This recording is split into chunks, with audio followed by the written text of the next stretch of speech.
ሰበር የተባለ መረጃ በዚህ ሰዓት ተሰምቷል። አሜሪካ ኢትዮጵያን ጨምሮ ከ75 ሀገራት የሚመጡ የስደተኞች ቪዛዎችን ማገዷ ተሰማ። የአሜሪካ የውጭ ጉዳይ ሚኒስቴር ባወጣው አዲስ መመሪያ መሰረትም ኢትዮጵያን ጨምሮ ከ75 ሀገራት የሚጠየቁ የቋሚ ነዋሪነት ወይም ደግሞ የኢሚግሬሽን ቪዛ ሂደቶችን ለጊዜው እንዲቆሙ ማዘዙ ተገልጿል። ፐብሊክ ቻርጅ በሚባለው ህግ መሰረት ወደ አሜሪካ የሚገቡ ስደተኞች በኢኮኖሚ ራሳቸው የማይችሉና እንዲሁም ደግሞ የመንግስት እርዳታ ፈላጊ ሊሆኑ ይችላሉ ተብሎ በመታመኑና እንዲሁም ደግሞ እገዳው ኢትዮጵያ፣ ሶማሊያ፣ ናይጄሪያ፣ ግብጽ፣ አፍጋኒስታን፣ ሩሲያ፣ ብራዚል፣ ታይላንድና ሌሎች 75 ሀገራት እንደሚያጠቃልልም ነው የተገለጸው። ታዲያ በዚህም የሚቋረጡ የቪዛ አይነቶች የዲቪ ሎተሪ፣ የቤተሰብ ጥሪ ወይም ፔቲሽን እና ሌሎች ለቋሚ ነዋሪ የሚጠየቁ ቪዛዎች በሙሉ ለጊዜው ይቆማሉ ተብሏል። ለጉብኝት፣ ለንግድ ወይም ደግሞ ለትምህርት የሚጠየቁ ጊዜያዊ ቪዛዎች እገዳ በአሁኑ ወቅት አይመለከትም ነው የተባለው። እናንተስ በዚህ ጉዳይ ምን ትላላችሁ? ሀሳባችሁ ነጋሩኝ። ሰላም የተወደዳችሁና የተከበራችሁ የአስማረች ዩቲዩብ ተከታታዮች እንደምን አላችሁ? እንግዲህ መረጃውን እንዳዳመጣችሁትና እንደሰማችሁትም ነው። በጣም ትልቅ የሆነ መረጃ ነው። ምክንያቱም አሁን ይሄ አንዳንዶቻችሁ ምን አገባንኛ ቢዘጋ ባይዘጋ የምትሉ ልትኖሩ ትችላላችሁ። ነገር ግን ወገኖቻችን አሜሪካ ለመግባት ብለው በጣም ወጪ እያወጡም ሊሆን ይችላሉ። አጋጣሚ የጀመረም ሰው ሊኖር ይችላል። ነገር ግን ይህን ሸር በማድረግ አሰሟቸው ማለት ነው። አላግባብ ወጪ ከማውጣት ይድናሉ ማለት ነው። እናም የአሜሪካ መንግስት እንደተናገረውም እንዲሁም መግለጫውንም እንዳወጣው እንግዲህ ህጉ በጣም እየረቀቀና እንዲሁም ወደ አሜሪካም ለመግባት ትንሽ እየከበደ መሆኑንም ያሳያል። በዚህ አጋጣሚ እንግዲህ የጀመራችሁም ሰዎች እንግዲህ እንድታቆሙ ለማለት ያህል ነው። በሌላ በኩል ደግሞ ሀገራችንን ሰላም ያድርግልን እንጂ በሀገራችንም መለወጥ እንችላለን። ብቻ ሰላም ፍቅር ይስጠን እንጂ ሀገራችን ከሌሎች ሀገር እኩል የማትሆንበት ምንም አይነት ምክንያት አይኖርም ማለት ነው። እናም ወደ ሌላኛው መረጃ ስንሄድ አይሾውስፒድ ወደ ኢትዮጵያ መጥቶ ነበረ። ከመጣም በኋላ እንግዲህ አቀባበሉም የደመቀ ነበረ። ጥሩ ጊዜም ነበር ያሳለፈው። ነገር ግን እኔ ቅሬታ አለኝ። ለምን ነው ለአንድ ቀን ብቻ ሆኖ የቀረ? ማለት እንግዲህ የዋለውን ውሎ በጣም በወከባ ነው የዋለው። በጣም ፈጥኗል ማለት ይቻላል። ለአንድ ቀን እንዴት ነው አሁን ማለት ስለ ኢትዮጵያ ለማውራት ከተፈለገ እንግዲህ ለአንድ ቀን ላይቭ ስትሪም መግባቱ ነው እንጂ እኮ ስለ ባህሉ፣ ስለ ምናምኑ፣ ስለ ሀገራችን ብቻ አዲስ አበባን ብቻ ነው ያያት ማለት ይቻላል። እና መዲናዋን ማሳየት ብቻ ሳይሆን ወደ ገጠሩም ወጣ ወጣ ብሎ ማየቱ በጣም አሪፍ ነው ብዬ አስባለሁ። ምክንያቱም እንግዲህ ለአንድ ቀን ምንም አስተያየት መስጠት አይቻልም። ምክንያቱም አልሰነበተም እና አልዋለም አላደረም እና የባህላዊ ምግብ፣ ባህላዊ አኗኗር ዘይቤ በቃ በአጠቃላይ የአኗኗራችን ዘይቤ አላየውም፣ አልተመለከተውም። በተለይ ወደ ገጠሩ ወጣ ቢል ይበልጥ በጣም መንፈሱ ታድሶ ነበር የሚመለሰው። በተለይ የሀገራችን የአየር ጸባይ ታውቃላችሁ፣ ከሌሎች ሀገር ወይም ከአፍሪካም ሆነ ከዓለም ማለት ነው ምቹ የሆነች ሀገራችን ናት። እና እንግዲህ ብቻ በጣም አመስግኖ ነበር የሚሄድ ይበልጥ ማለት ነው። እና ቢውል ቢያድር በጣም ከዚህ በላይ ታዋቂነቱ የጎላ ይሆን ነበር ሀገራችን። እና ለማንኛውም አይሾውስፒድ እንግዲህ ተዋክቦ ተቸኳክሎ ማለት ነው ወደ ግብጽ ሀገር ሄዶም ግብጽ እንግዲህ ያስተላለፈው መልእክትም ማለት ነው በብዛት በቃ ላይቭ ስትሪም ራሱ ገብቶ በጣም እንደዘገየበትና እንዲሁም እንደጠበቀው እንዳላገኘው ነው ማለት ነው የሚናገሩት። እና እስኪ አዳምጠን እንመለስ።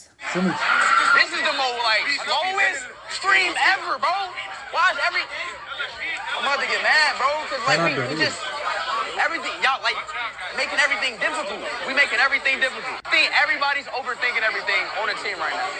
Everything is like overthinking. Our team, not our team. I know it's not our team, but እንዳያችሁት ነው እንግዲህ ትርጉም በባስቲስ ተረጉምላችሁ this is በጣም the slowest stream ብሏል። በቃ የዘገየ የደከመ የነተበ ስትሪም ሆነብኝ ያለውና ከእንደገና ደግሞ ላይክ የሱ ቲሞች ላይክ ሩዲና ያኛው ቦዲጋርድ ምናምን አይደለም ግን ላይክ አንድ ሀገር ላይ ሲመጣ ሌሎችን ቦዲጋርዶች አብሮት ይመጣሉና ላይክ የነሱ ቲሞች በጣም ያሽቃብጣሉ። እኔ በጣም የሚገርመኝ ነገር ከስፒድ የግል ጋርዶች ቦዲጋርዶች በላይ ማለት ነው እዛ የሆነ የሄደበት ሀገር ላይ ያሉት ቦዲጋርዶች እሽቅብጥ ነው የሚሉት። በቃ ይቅብጥ ምንድነው? ተረጋ ካልማ ብራዘር ደቅደ አሽቀንጥረው ምናምን የሚጥሉት ምናምን ነገር እነሱ ናቸው። እዛ አስቀንጥረው እዛ ያስገባዋል ማለት ነው።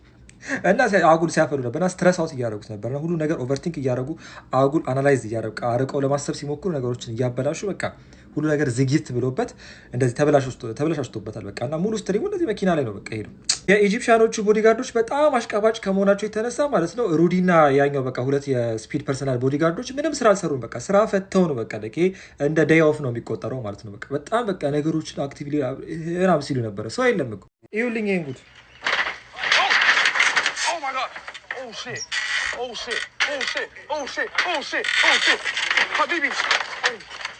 እርግቦች ካላሳየነ ብለው እላይ ቆጥ ላይ ወሰዱት ማለት ስንት ደረጃ ወጥቶ ምናምን ነገር ዳገት ሸንተረሩ ምናምን ሄዶ ከዛ በኋላ መጨረሻ ላይ እንደዚህ ኢንፍራስትራክቸሩ የደከመ ቢልዲንግ ላይ ወጣ። ወደ 300 የሚጠጉ ፒጅኖችን ወይም ደግሞ እርግቦችን አየማት። ደግሞ እርግብ ይበላሉ። እርግብ ይበላል ብቻ ላይ እሱን ተውት። ከዛ በኋላ ሲወርድ አካባቢ ሁላችሁ ወደቀ። አሁን ላይ በእጃቸው ሰበብ ሆኖባቸው ነበር ልጅ። አሁን ቢፈጠፈጥስ ማን አለን? ማን ተመልሶ ኢትዮጵያ ላይ መጥቶ ያስተዋውቀናል? እሺ ጋይስ በጣም በቃ ስፒድን አደጋ ላይ የጣለች አገር ብትኖር ኢጅፕት ናት። ይሄ በጣም ጥያቄ ውስጥ መግባት ያለበት ትኩረት ሊሰጠው የሚገባ ጉዳይ ነው። እንዳያችሁት ነው። እናም ግብፅም ሄዶ በስነ ስርዓት ያው በመኪና ተጀምሮ በመኪና ያለቀ ስትሪሙ ማለት ነው። ምንም እዩልን ያሉት ነገር እንኳን ቢኖር እርግብ ነው። እርግብ ጥሩ ነው። ነገር ግን እንግዲህ አንድ ሀገር አለኝ ያለችውን ነገር ማሳየት ጥሩ ነው። የምትኮራበትን ሀገር እንደ ሀገርነቱ የሆነ ነገር አለው አይደለ? እኛም በራሳችን በሀገራችን አለን የምንለው የምንኮራበት ነገር አለ። እነሱም አሁን የሚኮሩበትን ነገር ለማሳየት ሲሉ ወድቆባቸው ነበረ። የኢንተርናሽናል ልጅ አይሾ ስፒድ እንዴ! በዛ ላይ ፌመስ ነው፣ በዛ ላይ ሀብታም ነው። አቤት ግብፅ ጉድ ሁነሽ ነበረ። ጉድ ሁነሽ አይሾ ስፒድን አሳያለሁ ብለሽ እንግዲህ ወደዛ ወደዚህ ስትይ ብቻ ምን ልበላችሁ። ለማንኛውም ተበሳጫጭቶ ነበረ አይሾ በጣም ማለት ነው። ለምንድን ነው ብሎ እንግዲህ ላይቭ ስትሪሙ ራሱ በግድ ተጓቶ 3 ሰዓት ብቻ ነው የሆነ ማለት ነው። እና በዛ ላይ ደግሞ ምንም እንዳልተመቸውና ላይቭ ስትሪሙም በመኪና ተጀምሮ በመኪና እንደተጨረሰ ነበር የሚያሳየው ማለት ነው። እናም ወደ ኢትዮጵያ ድጋሚ ይመጣል ብዬ አስባለሁ። ምክንያቱም እንግዲህ ከዞረባቸው ሀገሮች አንደኛዋ ኢትዮጵያ ሆና ስለተገኘች እና በጣም ብዙ ሰብስክራይብ ስላገኘባትና እንዲሁም ማራኪ ሀገርም ስለሆነች ድጋሚ ይመጣል ብዬ አስባለሁኝ። ወደ ሌላኛው እንግዲህ ኢትዮጵያ በነበረበት ሰዓትም የታየውንና እንዲሁም የገጠመውን ክስተትም ዮኒ ማኛም እንግዲህ ሀሳቡን ገለጽ አድርጓል። እስኪ አዳምጡት። እውነት ይገኛል እና ኢትዮጵያ ገብቷል። እጅግ ደስ የሚል ነገር አይቻለሁ። እነዚህን የመሰሉ ወርቃማ ኢትዮጵያን ሲያስጠሩ የነበሩ ሯጮች ቤተሰቦችም አብረውት ተገኝተዋል። እነ አዶናይ ትልቅ ስራ ነው የሰራው። ልጁ ግን ምን አለ መሰለ ኮፒ ማድረግ ጥቅም እንደሌለው ምነግርህ ምንድነው የራሱን ነገር ይዞ ስላልመጣ ሊግባባው አልቻሉ። ኢነርጂ ያለው አይሾ ስፒድ ጋር እንጂ ኮፒ ያረገው ሰው ጋር ምንም አይነት ኢነርጂ የለም። አንተ የሰራው ነገር መልካም ነው፣ ለማስተዋወቅ ሞክረሃል፣ ያለውን ነገር ሞክረሃል። በቋንቋ ግን ሊግባባው አልቻሉም። እኔ አንድ ነገር ልንገራችሁ፣ ኢትዮጵያውያን ቋንቋ የሚጠቅመው ለዚህ ነው። ዓለም ላይ የታወቁ ሰዎች በቻሉት አቅም የተለየ ቋንቋ ይናገራሉ። አሁን ለምሳሌ ኢትዮጵያ በእንግሊዘኛ ትምህርቷን ታስተምራለች። እግዚአብሔር ምስክሬ ነው። ኢትዮጵያ እያለሁ እንግሊዘኛ በደንብ እችል ነበር። ሃይ ስኩል እያለሁ ካሌጅ እያለሁ እንግሊዘኛ እናገር ነበር። የሚያቆኝ ሰዎች ይነግሯቸዋል። ስለዚህ አሁንም የምለው ምንድነው ቋንቋ ማወቅ። ሌላው መስገብገብ አቁሙ። አንዳንድ ቲሸርት ነጋዴዎች አይቻለሁ፣ በጣም የወረዳችሁ ኢትዮጵያን የምታዋርዱ። ነገ ዓለም ላይ ነው የምንታየው። ስለዚህ መዋረድ የለብንም። አንቺ እውነተኛ ሴት ብትሆኚ፣ እውነተኛ ነጋዴ ብትሆኚ፣ ስማርት ብትሆኚ ምን ማድረግ ነበረብሽ? 6000 ብር 5000 ብር ሻርፕና ምናምን የማይረባ ነገር የምትሸጡለት በነፃ አድርገሽ ብታስተዋውቂ ምንኛ ባከበረሽ። ዓለም ላይ ያስተዋውቅልሽ ነበር። አሁንም ከዚህ በኋላ የምታገኙ ነጋዴዎች ካላችሁ በነፃ አስተዋውቁ። እኔ አንተን ስለማከብር ስለምወድ ይሄን ነገር ንገርልኝ፣ እንደዚህ ነው ማስተዋውቀው ብለሽ አሰሩ። ምን እውነት ነው። ቋንቋ ማወቅና እንዲሁም መማር ለራስም ነው እንዲሁም ሀገርንም ይጠቅማል ማለት ነው። በዛ ላይ ደግሞ ነጋዴዎች እንግዲህ ልብ ብላችሁ ማዳመጥና እንዲሁም ተግባራዊ ማድረግ አለባችሁ። በጣም ይጠቅማል ይሄ አይነት ነገር። እንግዲህ አጋጣሚ ሆኖ እንደዚህ ታዋቂ ሰው ሲመጣም ተንገብግበን ወይም በቃ የዕለቱን አስበን መሸጥ ብቻ ሳይሆን ለወደፊቱ ማስበን መስራት አለብን የሚለውን ነው። እናም ስለነበረን ቆይታ ከልብ አመሰግናለሁ። ላይክ፣ ሸር፣ ኮሜንት እያደረጋችሁ አበረታቱኝ። ባይ ባይ።